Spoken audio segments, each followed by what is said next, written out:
Bismillahirrahmanirrahim. Assalamualaikum warahmatullahi wabarakatuh. Sobat muda sekalian, kita bertemu kembali di acara Obsesi Obrolan seputar Islam pada pagi hari ini bersama-sama saya Alimin Samawa. Pada hari ini kita akan membahas tentang sebuah tema yang sangat menarik bagi sobat muda sekalian, tentang Wonderful Journeys for a Marriage. Tema ini sangat menarik. Kenapa menarik kita katakan? Karena dia bagian terpenting bagi siapapun Anda, sobat muda sekalian, untuk menyiapkan diri menuju pernikahan suci. Nah, pasti tersenyum semuanya kalau kita bicara tentang pernikahan. Pasti akan tersenyum-senyum simpul, ada yang memerah pipinya, ada yang tersenyum-senyum sendiri, dan lain sebagainya. Baik, selanjutnya saja bersama saya kita akan mengupas catatan pembuka terkait dengan persiapan kita menuju pernikahan suci. Sobat muda sekalian, sebelumnya saya ingin mengajak kalian untuk belajar kepada Plato dan Socrates tentang makna cinta, pernikahan, dan kebahagiaan. Mau enggak? Bagi yang mau silakan dengarkan, bagi yang tidak mau enggak apa-apa. Ya terus saja dengan aktivitasnya. Nah, kenapa kita harus belajar kepada Plato dan Socrates? Nah, itu mungkin ada bertanya gitu, kenapa kita tidak belajar kepada yang lain begitu ya. Namun bagi saya, prinsip saya, bukankah belajar itu boleh kepada siapapun, termasuk belajar kepada alam semesta yang sangat luas ini.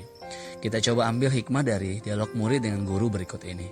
Suatu hari Plato bertanya kepada gurunya Socrates tentang makna cinta. Socrates berkata, "Pergilah ke ladang, petik dan bawalah setangkai gandum yang paling besar dan paling baik. Tapi ingat satu hal, kamu hanya boleh berjalan satu arah. Setelah kamu lewati, kamu tidak boleh kembali dan kesempatanmu hanya sekali." Itu kata Socrates kepada Plato.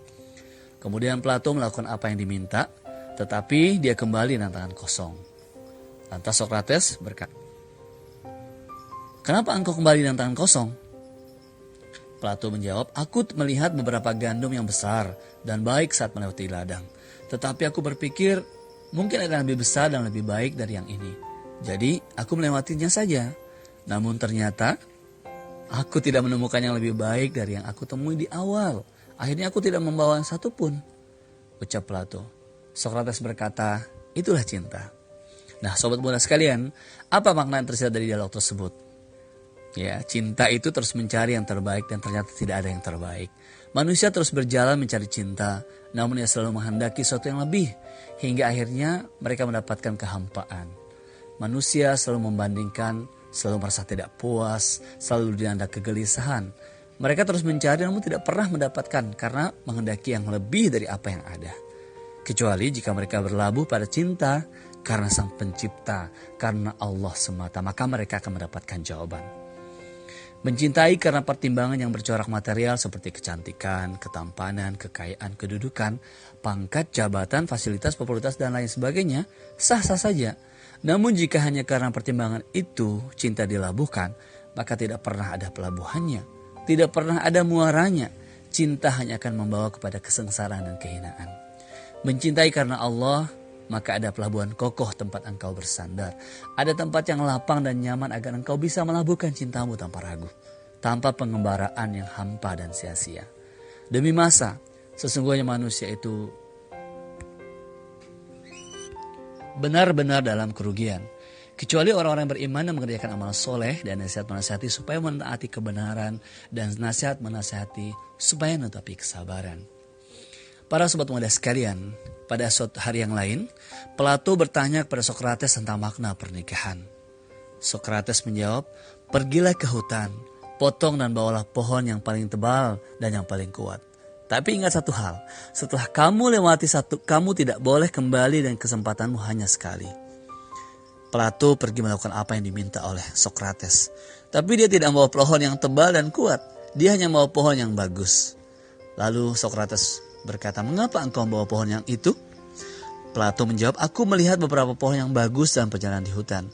Tapi kali ini aku belajar dari kasus gandum. Jadi aku memilih pohon ini karena jika tidak, aku takut kembali dengan tangan kosong lagi. Kurasa inilah pohon yang terbaik." Socrates lantas berkata, "Itulah makna pernikahan." Apa makna yang tersirat dari dialog tersebut? Sobat muda sekalian, menikah adalah bab mengambil keputusan. Setelah engkau melakukan proses pencarian, tidak ada manusia sempurna. Selalu ada kekurangannya. Jika engkau melihat gadis cantik di tempat lain, juga ada gadis yang lebih cantik. Jika engkau tertarik pemuda tampan, di tempat lain juga pasti ada pemuda yang lebih tampan. Engkau hanya memerlukan seseorang yang akan menemanimu seperti dirimu. Bisa menerima di kondisimu, mau menjadi sahabatmu dalam suka dan duka, mau lewati hidup bersama dalam segala keadaannya. Dan engkau tidak memerlukan seseorang yang sempurna untuk menjadi suami atau istrimu. Karena memang tidak ada lelaki sempurna, tidak ada perempuan yang sempurna. Luar biasa. Nah, para pemuda sekalian, siapapun yang engkau pilih untuk menjadi pendamping hidupmu, ia selalu memiliki kekurangan. Sebagaimana dirimu pun memiliki kekurangan. Maka jangan pernah berharap kesempurnaan dari manusia. Sebab kesempurnaan hanya milik Allah Subhanahu wa Ta'ala.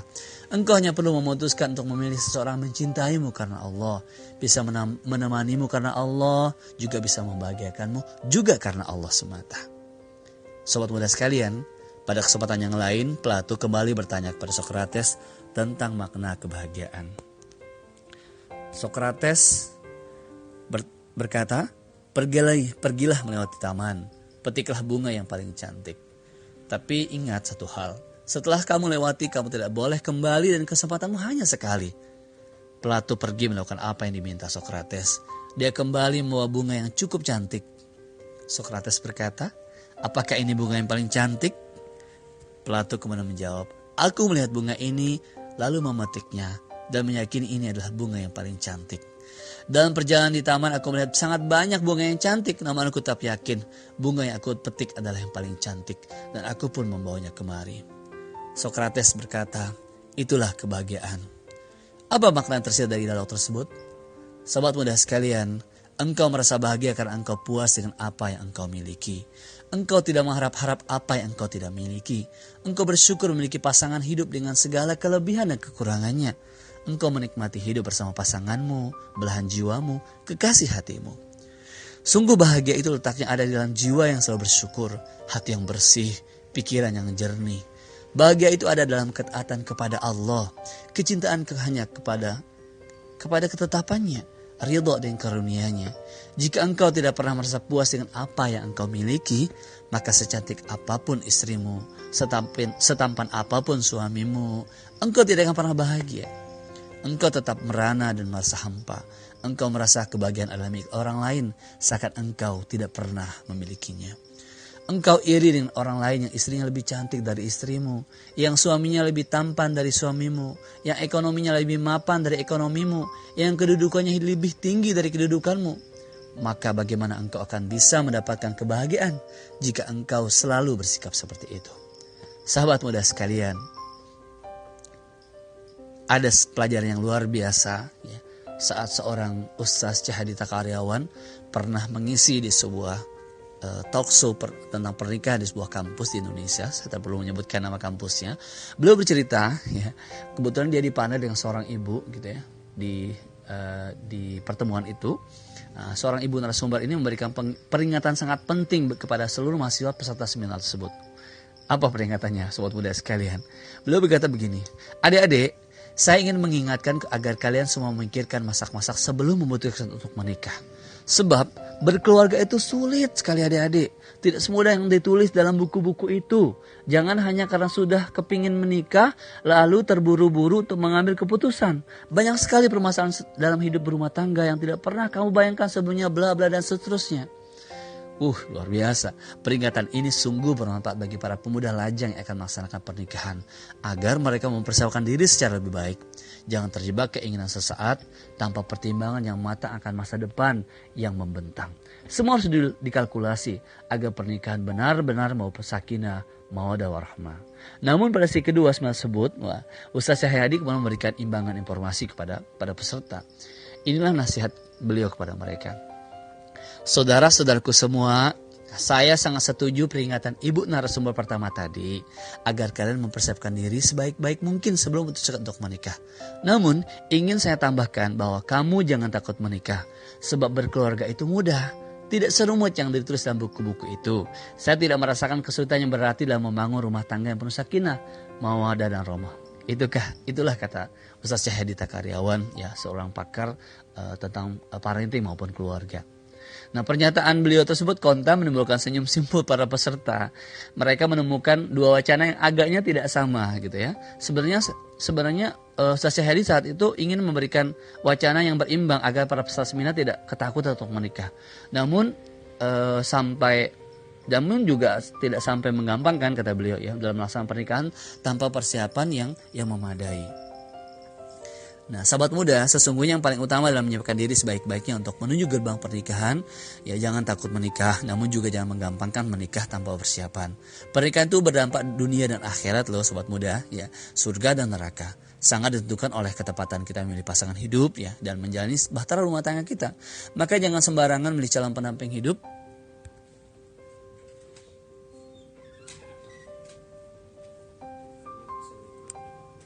yang besar. Yang apa namanya PS mana sudah ya, kan terserah kita. Calon pengantin lagi tidur.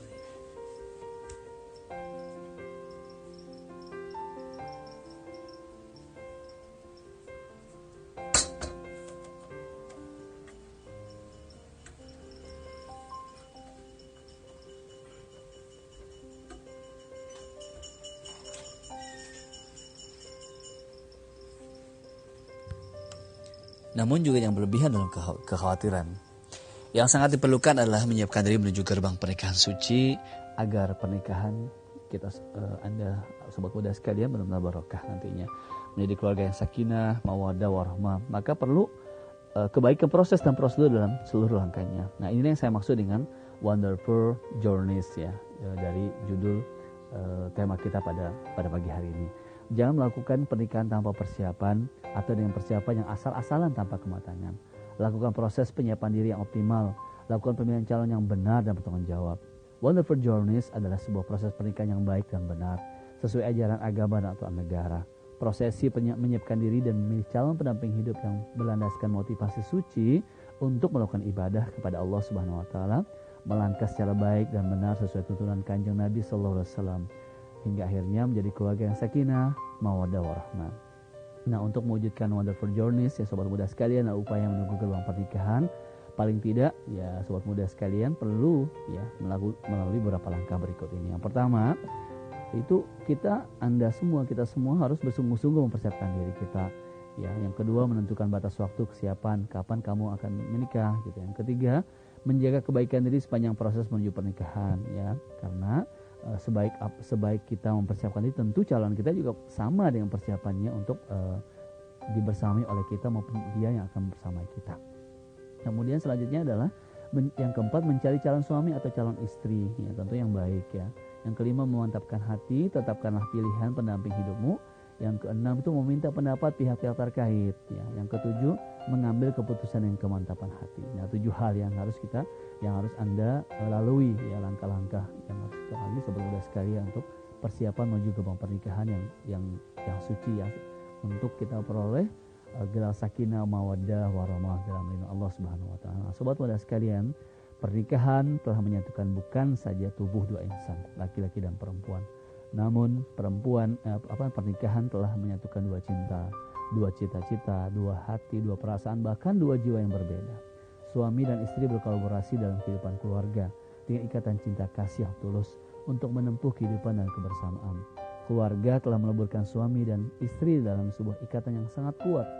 Tidak ada ikatan sekuat dan sangat ikatan yang muncul dalam pernikahan. Dalam kehidupan sehari-hari, suami istri harus berusaha saling memberikan yang terbaik kepada pasangan, bukan menuntut dari pasangan. Jika suami dan istri selalu memberikan yang terbaik, maka mereka akan mendapatkan pula dari pasangannya. Namun, jika suami dan istri lebih mendahulukan menuntut dari pasangan, maka mereka tidak akan mendapatkannya. Sikap menuntut ditunaikannya hak pasangan merupakan sebuah pengingkaran dari konsekuensi cinta kasih. Karena cinta itu artinya memberi, bukan menuntut diberi. Baik sobat muda sekalian, demikian pengantar saya tentang bagaimana kita menuju Wonderful Journeys for a Marriage, menyiapkan diri yang menuju pernikahan suci. Semoga Allah memudahkan Anda mendapatkan pasangan Anda membersamainya, merupakan pasangan jenis Anda untuk mendapatkan sakinah mawaddah warahmah dari Allah Subhanahu wa taala, dan Anda insya Allah menjadi pasangan-pasangan surga. Assalamualaikum warahmatullahi wabarakatuh.